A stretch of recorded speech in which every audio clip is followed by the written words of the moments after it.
লাভ ক্ষতি গাণিতিক সমস্যাবলী। লাভ বার করতে হলে বিক্রয় মূল্য বিয়োগ ক্রয় মূল্য করতে হয়। ক্ষতি বার করতে হলে ক্রয় মূল্য বিয়োগ বিক্রয় মূল্য করতে হয়।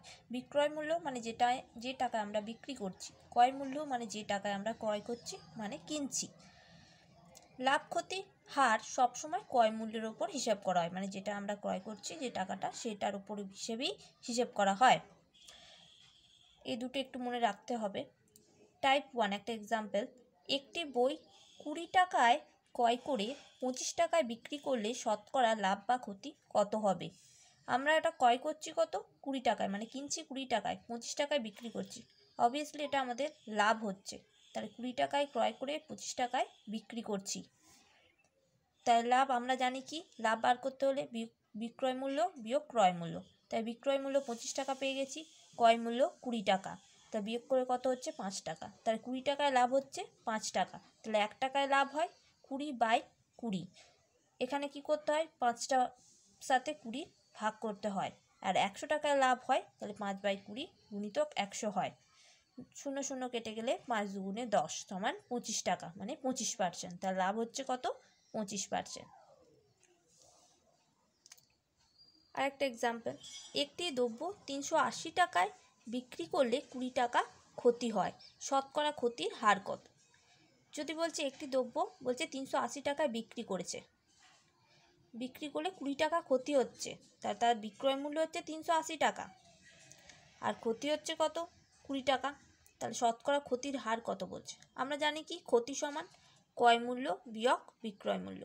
তাহলে ক্ষতি আমাদের ক্রয় মূল্যটাকে বার করতে হবে, তাই বিক্রয় মূল্যটাকে এই সমানের এদিকে আনতে হলে যোগ হয়ে যায়। তাহলে ক্ষতি 20 টাকা, বিক্রয় মূল্য 380 টাকা, তাহলে কত হচ্ছে? 400 টাকা। তাই ক্রয় মূল্য বেরোচ্ছে 400 টাকা। তাহলে 400 টাকায় ক্ষতি হয় 20 টাকা, তাহলে 1 টাকায় ক্ষতি হয়, এখানে বাই হয়ে যায়, বাই মানে ভাগ হয়ে যায়, 20/400 টাকা। তাহলে 100 টাকায় ক্ষতি হয় 20/400 গুণিত 100, 0 0 কেটে দিলে 4 5 20 সমান কত টাকা? 5 টাকা। তাহলে 100 টাকায় ক্ষতি হয় 5%। টাইপ 2,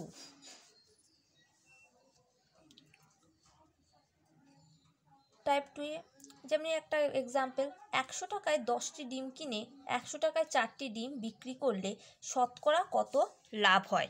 তাহলে কি বলছে, 100 টাকায় 10টি ডিম কিনেছে, কিন্তু 100 টাকায় 4টি ডিম বিক্রি করছে, তাহলে লাভ হচ্ছে তো।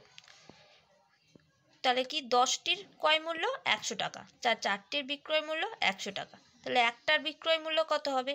100/4 টাকা। 10টির বিক্রয় মূল্য 100/4 গুণিত 10, তাহলে 4 25 সঙ্গে 100, তাহলে কত হলো? 250 টাকা। সুতরাং লাভ হচ্ছে কত? আমরা জানি লাভ মানে কি, বিক্রয় মূল্য বিয়োগ ক্রয় মূল্য। বিক্রয় মূল্য আমরা পেয়ে গেছি, এখানে বিক্রয় মূল্য 250 টাকা পেয়ে গেছি, তাহলে 4টির বিক্রয় মূল্য কত হয়ে? 10টির বিক্রয় মূল্য পেয়েছি 250 টাকা, আবার 10টির ক্রয় মূল্য এখানে পেয়েছি আমরা, 10টির ক্রয় মূল্য 100 টাকা, 10টির বিক্রয় মূল্য 250 টাকা, তার 250-এর সাথে 100 বিয়োগ করলে হয় 150 টাকা। তাহলে লাভের হার কত? 150%। ওকে।